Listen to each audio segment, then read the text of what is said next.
พูดภาษาฟิลิปปินส์ มีkulit papaitan. ทีทำ10 นาทีก่อนเลย I like it. Okay, okay. Go. Okay. เริ่มวิธี Wow. ต้องมาทายกูหรอก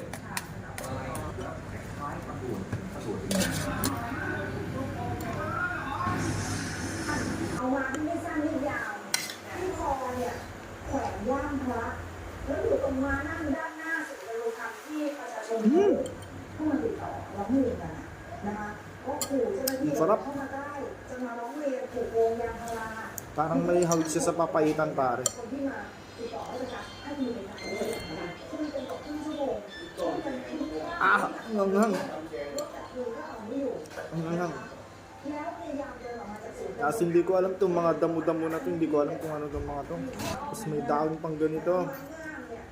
Tapos may halo daw itong na marijuana, mga pare. ใช้งานได้ดีมากจริงๆนะในตำนานสุดท้ายเนี่ยสามารถสยบได้นะคะก็สามารถควบคุมชายผู้ชอบคนนี้เอาไว้ได้แต่ว่ามีเจ้าหน้าที่ได้รับบาดเจ็บ1 นายนะก็คือคุณพงษ์มะอิน Masarap ng kanin.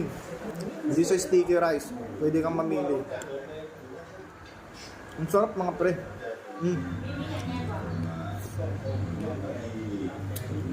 Itong ulam, 70 baht. Tapos itong kanin, 10 baht.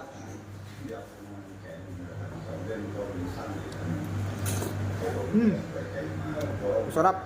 Refreshing.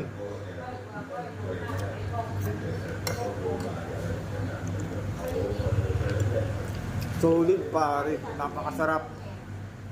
Para talaga siyang papaitan pero hindi siya mapait na lasang mga herbal, kung ano-ano mga lasa. Ang sarap. Ang sarap kasi malambot.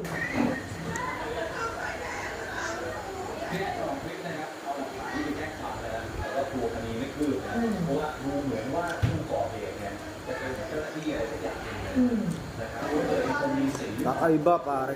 As in kakaiba. Napakasarap.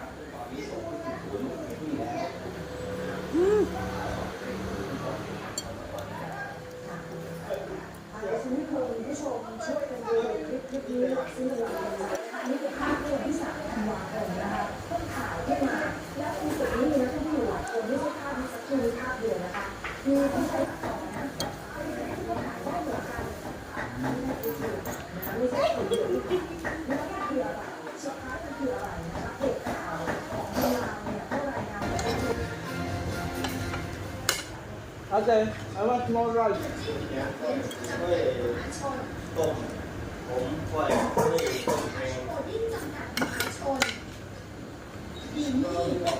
Thank you so much.